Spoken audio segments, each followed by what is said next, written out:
ఏదో ఒకటి అదో ఇదో ఏదో ఏదో అని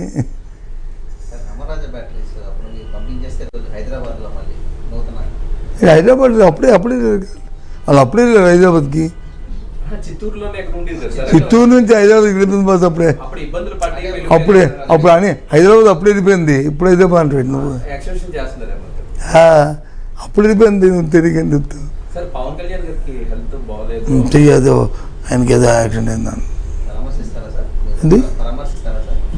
ఫోన్లో దొరకలేదండి. రాజకీయాలు మన పాలసీస్ విధానాలు వేరు, ఇది హ్యూమన్ బీయింగ్ వేరు.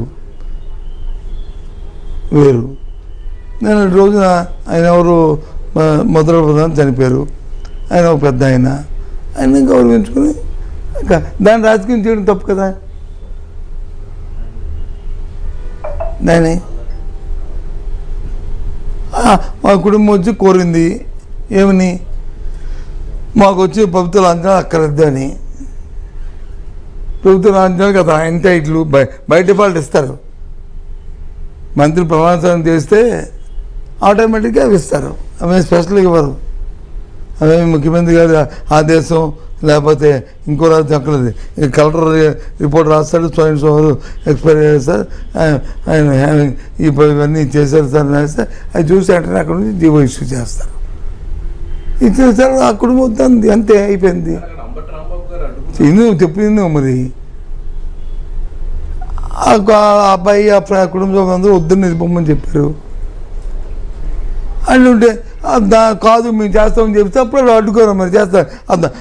అది పద్మనాభం గారు అభిమానం కానీ పద్మనాభం గారు మన ఆత్మశాంతి గారు ప్రతి వాడు దాన్ని ఆటకి వద్దు అని చెప్తున్నప్పుడు ఎందుకు చేస్తారండి మీరు ఎంత పడతారు అంతే.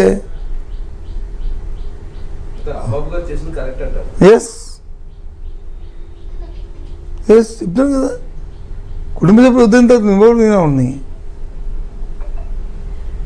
నీకు తెలుసా మనం విజయనగరంలో అప్పుడు ఎంపీగా ఉండేవారు ఎవరు పరిధిని అడిగారు,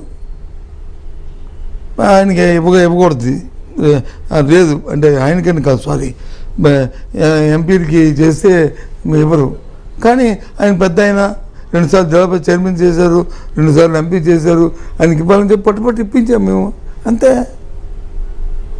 కుటుంబ సభ్యులు కూడా యాక్సెప్ట్ చేశారు కాబట్టి చేసాం. ఆ రోజు చంద్రబాబు కూడా వచ్చాడు దానికి ఫ్యూనరల్కి. అప్పుడు నేను మినిస్టర్ని.